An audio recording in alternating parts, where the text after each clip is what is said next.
संकट और संकट के बीच में यह तस्वीर, मां के पैरों में बेटे की लाश और मृत बेटा का हाथ उस धरती मां पर टिका है जहां गंगा मां का वास है।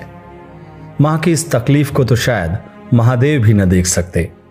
अफसोस इस बात का है कि बेटे के शव को सम्मान देने के लिए इस बनारस में कोई वाहन भी न मिला। काशी में सन्नाटा है। जिन गलियों में रौनक और चहल पहल होती थी वहां अब खौफ है। अस्पताल में जगह नहीं, शमशान में कतार है। बनारस में सत्यता है। इस शहर को झूठ पसंद नहीं। यह शिव की नगरी है, गंगा मां का धाम है। यह वो शहर है जहां सत्य की रक्षा के लिए राजा हरिश्चंद्र ने अपना महल राजपाट तक त्याग दिया, स्वयं और अपने परिवार को बेच दिया। उस समय स्वयं ईश्वर प्रकट हुए और उन्होंने राजा से कहा, हरिश्चंद्र, तुमने सत्य को जीवन में धारण करने का उच्चतम आदर्श स्थापित किया है। तुम्हारी कर्तव्य निष्ठा महान है। तुम इतिहास में अमर रहोगे। लगता है आज ईश्वर नाराज हैं, मां गंगा खामोश है। यहां से कुछ दूर एक शहर है जिसे लहुरी काशी कहते हैं। लहुरी का अर्थ छोटी यानी छोटी काशी।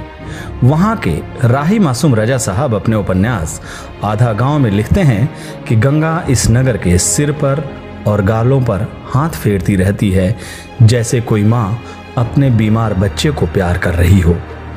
परंतु इस प्यार की कोई प्रतिक्रिया नहीं होती तो गंगा बिलख बिलख कर रोने लगती है और यह नगर आंसुओं में डूब जाता है।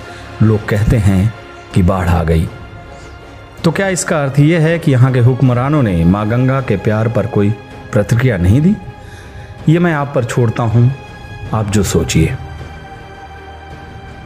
दीवार पर टंगी घड़ी कहती, उठो अब वक्त आ गया। कोने में खड़ी छड़ी कहती, चलो अब बहुत दूर जाना है। पैताने रखे जूते पांव छूते, पहन लो हमें, रास्ता उबड़ खाबड़ है।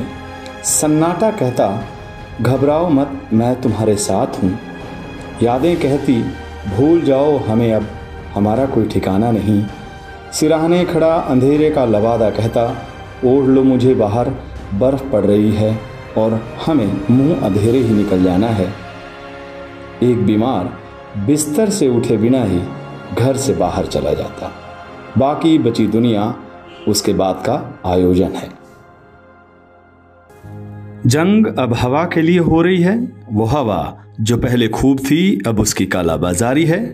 दवाएं हैं नहीं, वैक्सीन कम है, मिल भी रही है तो कालाबाजारी है। कफन कम पड़ गए हैं, कफन चोरी हो रहे हैं। शमशान युद्धभूमि की तरह मरुस्थल बन गया है। संवेदनाएं बिलख रही हैं। सिस्टम का माई बाप कौन है ये पता नहीं। मंत्री, विधायक, सांसद सब चिट्ठी लिख रहे हैं। सरकार खामोश अब चिट्ठियों को देख रही है। उसे पढ़ने की फुर्सत नहीं। महामारी में अस्पताल के बजाय हुक्मरानों के लिए महल की तैयारी है। जगह जगह अमानवीय तस्वीरें दिखती हैं। सेंट्रल विस्टा पर लगातार सवाल उठ रहे हैं। सरकार को शायद चीखें सुनाई नहीं दे रही हैं। घरों के खिड़की दरवाजे बंद से हैं।